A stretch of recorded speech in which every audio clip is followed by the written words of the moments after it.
The drama began with a detail that ought to have been empty. No official PR, no clues, no scripted media attack. Merely a mute Instagram update from Rosé of Blackpink, shared exactly when the world was supposedly shutting down for the festive break holidays. At a glance, the photo seemed innocent, nearly intentionally serene, mirroring the sparse vibe followers have grown to link with her style. Yet in K-pop, nothing lives in a void. Quietness is rarely vacant, and plainness frequently masks the wildest declarations. In flash seconds, the cult observed what the photo didn't seek to display: a royal certificate hanging on the wall of her private domain, uncentered, not illuminated, yet impossible to ignore once viewed. They froze their screens, zoomed right in, cross-examined archived clips, and queried if this aspect was designed to be seen or carelessly exposed. This is how scandal in K-pop arises, not through shouting press, but via pieces that fuel intense obsession. The verification came swiftly. It was true. The MBE parchment, a royal honor bound to Blackpink's global impact, now hanging quietly in Rosé's room. And that single image cracked open a deeper observation. In an industry founded on perpetual performance and fan validation, why place such a monumental honor so vaguely, practically invisible? Was it bold confidence, sheer burnout, or a quiet refusal of the stardom lure that demands endless praise? Behind the glamour, idols live under relentless pressure to frame every achievement as content. Awards become marketing tools, honors become brand assets. Yet here, Rosé said nothing. No caption explaining its meaning. No story time. Just silence. And that silence felt heavier than any statement. Fans began asking uncomfortable questions about how much of an idol's life is truly theirs, and how much is permanently owned by the industry. This wasn't just about a certificate, it was about control, about choosing when to speak and when not to. And in K-pop, that choice alone can be seen as controversial. If this quiet image unsettled you, stay with us. Subscribe, follow the channel, and keep watching because this story is only beginning to unfold. As the image continued to circulate, the conversation shifted from admiration to something far more complex. Fans weren't just reacting to what Rosé showed, but to what she deliberately refused to explain. In an industry where idols are trained to narrate every success, this absence of context felt unsettling. The MBE certificate became less a symbol of honor and more a mirror reflecting the invisible weight idols carry behind closed doors. Speculation quickly expanded beyond the photo itself. Some fans saw pride quietly embedded in the frame, while others sensed fatigue, the kind that comes after years of being scrutinized, managed, and expected to perform gratitude on demand. K-pop idols are rarely allowed to simply exist with their achievements. Every milestone is expected to be celebrated publicly, monetized, and absorbed into a larger brand narrative. Rosé's silence disrupted that expectation, and disruption is where tension thrives. The detail about her receiving the full MBE title added another layer. Her international identity, shaped by multiple cultures and systems of power, reminded fans that Rosé has always lived between worlds. She is Korean by industry definition, global by market demand, and personal only in fragments.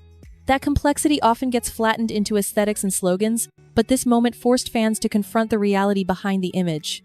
Suddenly, the discussion was no longer about a wall decoration. It became about ownership of success. Who does an idol's achievement belong to: the artist, the company, or the fandom that invested years of loyalty?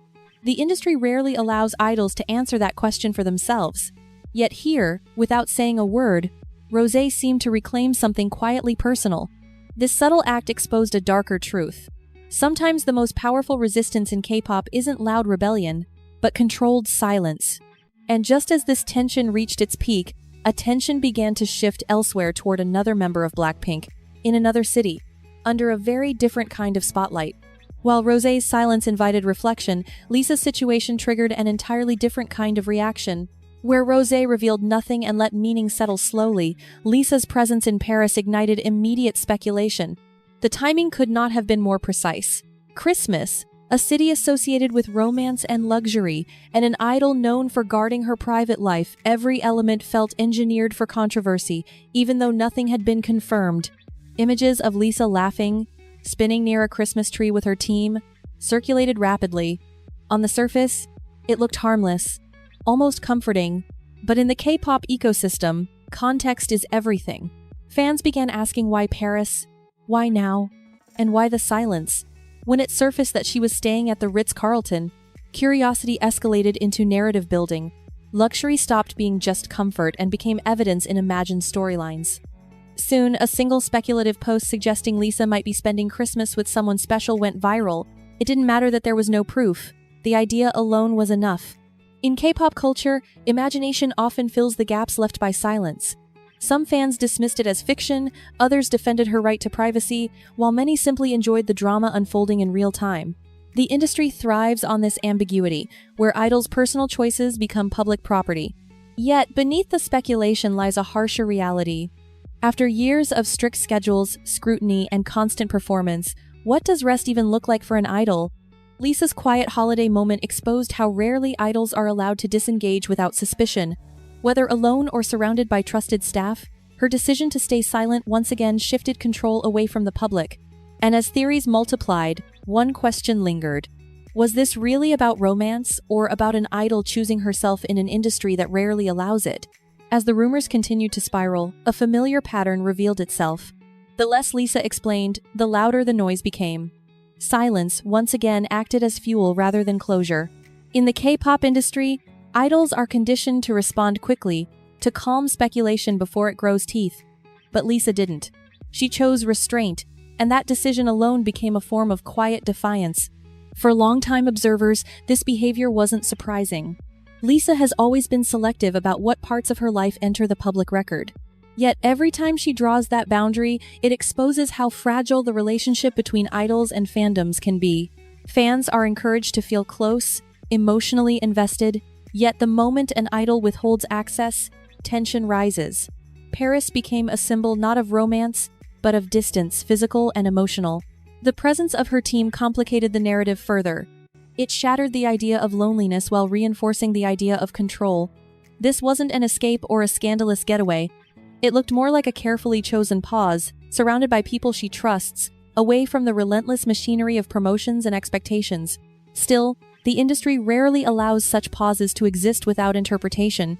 What made this moment resonate was its ordinariness. No stage lights, no performance, no script, just laughter near a Christmas tree. That simplicity reminded fans how abnormal the idol life truly is. Even rest becomes suspicious. Even joy must be explained. And perhaps that is the darkest layer of all the inability to exist without being analyzed. As discussions intensified, one truth became impossible to ignore.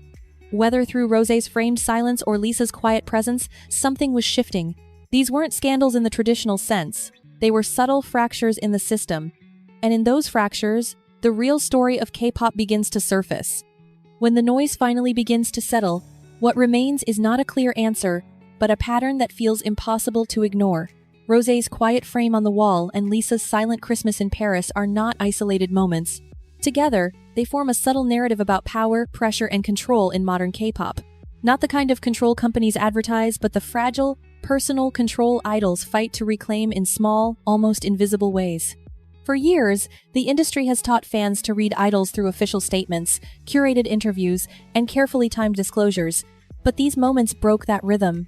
There was no explanation to consume, no truth to confirm or deny. Instead, fans were left alone with their interpretations, and that discomfort revealed how deeply the system relies on constant access. When idols choose silence, the machine struggles. This is where the real tension lives, not in confirmed scandals, but in the uncertainty. Rosé did not ask for applause for her honor, yet it carried the weight of years of sacrifice, global pressure, and an identity shaped across borders. Lisa didn't ask for drama, yet her zipped lips turned a cozy trip into a wild map for our secret love theories. Neither girl did a thing wrong, yet the jealousy hit us like a toxic ex's screaming fit. The scary fact is that stars aren't allowed to just breathe without a story. A nap becomes a tryst, secrets become sins, quiet becomes a dirty tease. We swear we respect their private love lives, but the fame game runs on selling us a fantasy lover, and taking that away hurts. This drama bears the toxic deal we signed with them, a pact that begs for every dirty detail of who they are kissing even if it destroys their own heart and soul. Maybe that is why the gossip never dies. It isn't about love or trophies. It is about power, about the chaos that hits when a beauty quits playing the toy and just breathes. The jealousy we feel isn't hate, but a wake-up call. We see that beneath the glitter is a beast that eats souls alive, and beloved idols who are finally learning to keep their bodies for themselves. And maybe this is the thrill that scares us. Not who Rosé held or where Lisa slept on Christmas, but what their secrets say about a world where girls start choosing their own desires more than us. If this hot gossip got your heart racing or made you jealous, that is the point, darling. Smash that like, sub to the channel, spill your tea in the comments, and don't go anywhere because we aren't done yet. This is just the foreplay before the really dirty talk begins.